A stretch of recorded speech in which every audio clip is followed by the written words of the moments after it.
పెట్రివేల మురుగనెక్ అరోహర. ఇవాళ అతి సునాయాసంగా తయారు చేసుకునేటటువంటి మరొక చక్కని అన్న ఆధారం ఏంటంటే చుక్కుకూర పచ్చడి అండి. ఇది గోంగూర పచ్చడికి చాలా దగ్గర పోలికలో ఉంటుంది, రుచి కూడా అంత దగ్గరగానే ఉంటుంది.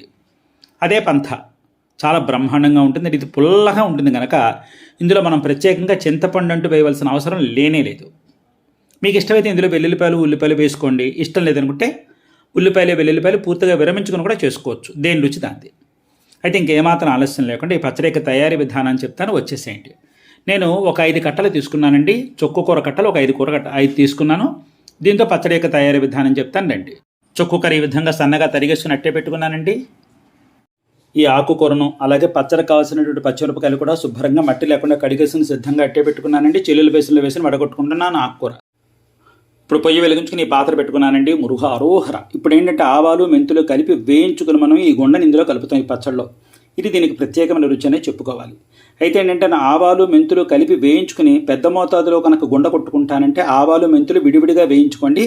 చిన్న మోతాదులోనే చేసుకుంటున్నాం కనుక 2 కలిపి వేయించుకుని గుండ కొట్టుకుంటున్నాం. ఎప్పుడైనా సరే ఆవాలు మెంతులు కలిపి గుండ కొట్టుకుంటానంటే ఆవాలు ఎంత వేస్తున్నారో ఆవాల్లో సగం మెంతులు వేసుకోవాలి, 2 సమాన గుండ వేసుకోకూడదు. నూనె లేకుండా వేయించుకోవాలి. నేను ఒక చిన్న చిప్పగరిట్లో సగం ఆవాలు వేస్తున్నాను. ఆవాలు ఎంత తీసుకున్నానో ఆవాలతో పాటు మెంతులు అంతకంటే తక్కువగా వేస్తున్నాను. ఈ 2 కూడా ఎక్కడ మాడిపోకుండా దోరగా వేయించుకోవాలి. ఏమాత్రం మాడిపోయినా సరే పచ్చడి చేదు వస్తుందండి, రుచి మారిపోతుంది, రంగు మారిపోతుంది. ఆవాలు మెంతులు వేగిపోయింది, చిటపటమంటున్నాయి కదా, ఇప్పుడు తీసేసుకుందామండి. ఈ పచ్చడి పులుపుగా ఉంటుంది, పులుపు తగ్గ కారం పడుతుంది కనుక నేను ఈ మాత్రం పచ్చిమిరపకాయలు ఈ మాత్రం ఎండుమిరపకాయలు వేసుకుంటున్నాను. మీరు తినగలిగే కారాన్ని బట్టి వేసుకోండి. ఇప్పుడు ఇదే పాత్రలో కొంచెం ఎండుమిరపకాయలు వేయించుకోవడానికి ఈ మాత్రం నూనె వేసుకుందామండి. ఇంగు పొంగించుకుందాం. ఈ మాత్రం ఇంగు వేస్తున్నాను, ఇంగుతో పాటు ఎండుమిరపకాయలు కూడా వేసేస్తున్నాను. ఇదిగోండి ఇంగు పొంగింది, ఇంగు తీసేసుకుంటున్నాను. మీరు పొడింగు వేసుకుంటానంటే కనుక విడిగా వేయించుకోండి. ఎండుమిరపకాయలు కూడా వేగిపోయి ఇవి తీసేసి ఇందులో వేసేస్తున్నాను. ఇవి చల్లారిన తర్వాత మనం గుండ కొట్టుకుందామండి. ఇప్పుడు పచ్చిమిరపకాయలు విడిగా వేయించుకుందామండి. ఈ మాత్రం నూనె వేస్తున్నాను. పచ్చిమిరపకాయలు నూనెలో వేసేటప్పుడు ఈ విధంగా విరక్కొట్టుకుని మాత్రం వేసుకోండి. విరక్కొట్టుకోకుండా వేసుకున్నట్టయితే కనుక మొహం మీద పేలిపోతే జాగ్రత్త కావాలి. లేకపోతే పచ్చిమిరపకాయ కత్తితో ఒక గీటైనా పెట్టండి. నేరుగా పచ్చిమిరపకాయల పడంగా మాత్రం వేయద్దునన్నా, తెలియని వాళ్ళకి చెప్తున్నాను. ఈ పచ్చిమిరపకాయలు పూర్తిగా వేగకూడదండి, సగంగా వేగాలి. ఇదిగోండి ఈ పచ్చిమిరపకాయలు ఇంతవరకు వేగితే చాలు, తీసేద్దామండి.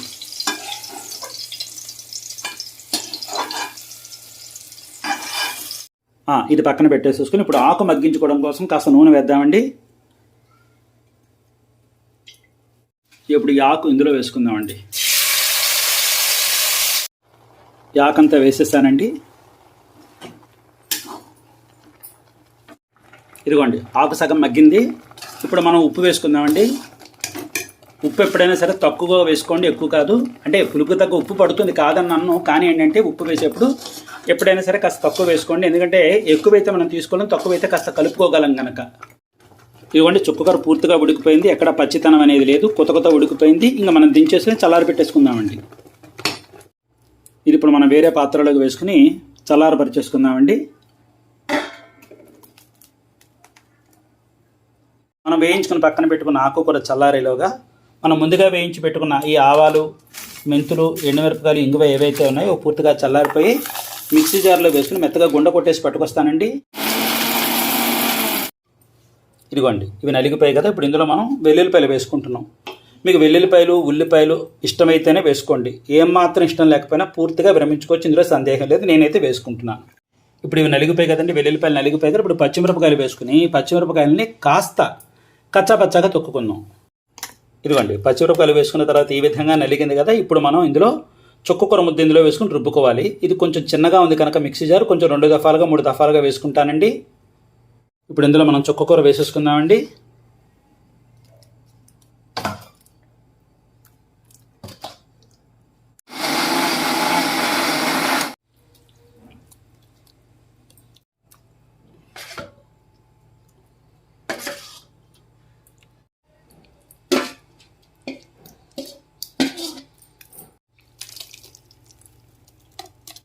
అది పచ్చడి పూర్తిగా తయారైపోయిందండి. ఇప్పుడు మనం పోపు వేసుకుందాము.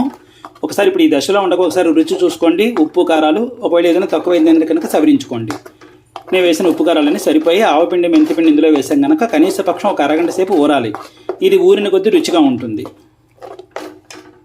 మూకుడు వేడెక్కాక ఈ పోపు కోసం నూనె వేసుకుని సరిపడా ఆవాలు,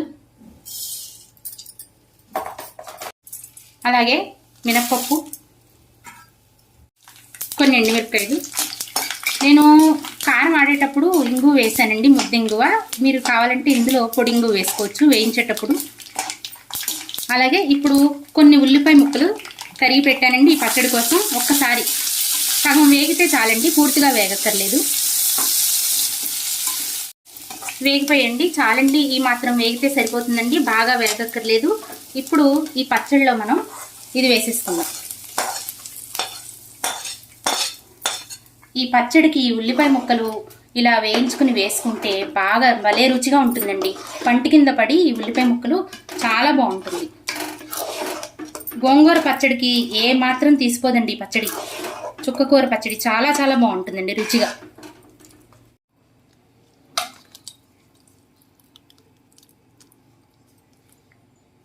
మీకు మళ్ళీ మరొక్కసారి జ్ఞాపకం చేస్తున్నానండి, ఈ ఆకు పుల్లగా ఉంటుంది కనుక ఇందులో పచ్చడిలో పులుపు వేయవలసినటువంటి అవసరం లేనే లేదు.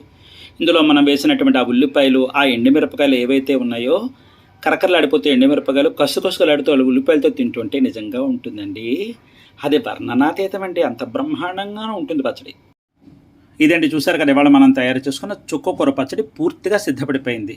ఆవపిండి, మెంతిపిండి, ఇంగు కారం కొట్టి వేసుకున్నాం కనుక ఈ పచ్చడి తయారైపోయిన వెంటనే ఒక అర్ధగంట సేపు అలా వదిలేసామంటే ఇవన్నీ ఊరి పచ్చడి సమపాళ్ళల్లో బ్రహ్మాండమైన రుచి వస్తుందన్నమాట.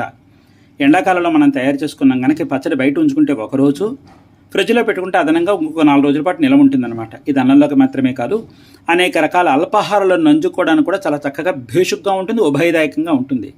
అయితే ఇందులో మనం వేసినటువంటి ఉల్లిపాయలు ఏవైతే ఉన్నాయో కాస్త పచ్చితనం పోయేంత వరకు వేయించుకుని కలుపుకోవాలి. ఉల్లిపాయలు తినానంటే ఏ ఇబ్బంది లేదు. కానీ గోంగూర పచ్చడి రుచికి దగ్గరలో ఉన్న, గోంగూర పచ్చడి రుచిలాగే ఉన్నా కాస్త గోంగూర పచ్చడికి ఈ పచ్చడికి కాస్త చిన్న తేడా ఏమిటంటేనో గోంగూర పచ్చడి కాస్త గట్టిగా ఉంటుంది, ఈ పచ్చడి కాస్త పలచగా ఉంటుంది. అంతేనా?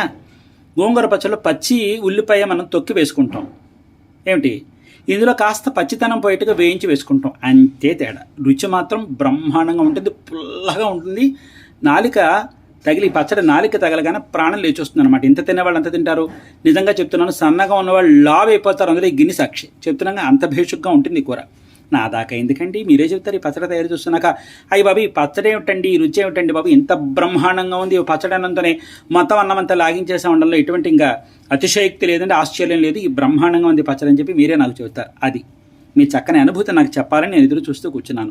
ఈ పట్టు మీరు ఈ విధంగా ఈ పచ్చడిని తయారు చేసుకుని మీరు రుచి చూసిన తర్వాత మీ చక్కని అనుభూతి నాకు చెప్పండి. నేను చాలా చాలా సంతోషిస్తానండి. ఇవాళ నేను తయారు చేసినటువంటి చుక్కకూర పచ్చడి యొక్క తయారీ విధానం మీకు నచ్చినట్టయితే లైక్ చేయండి, షేర్ చేయండి, సబ్స్క్రైబ్ చేయండి, పక్కనున్న గంట బెల్ల కొట్టండి. మళ్ళీ మరొక మంచి సాంప్రదాయబద్ధమైన వంటకంతో ముందుకు వచ్చి కలుస్తానండి. అంతవరకు సెలవు మరి. సర్వే జన సుఖినో భవంతు, సమస్త సన్మంగళాని భవంతు, సర్వం శ్రీ సుబ్రహ్మణ్యేశ్వరార్పణమస్తు. శుభం భూయాత్. ఉంటానండి మరి.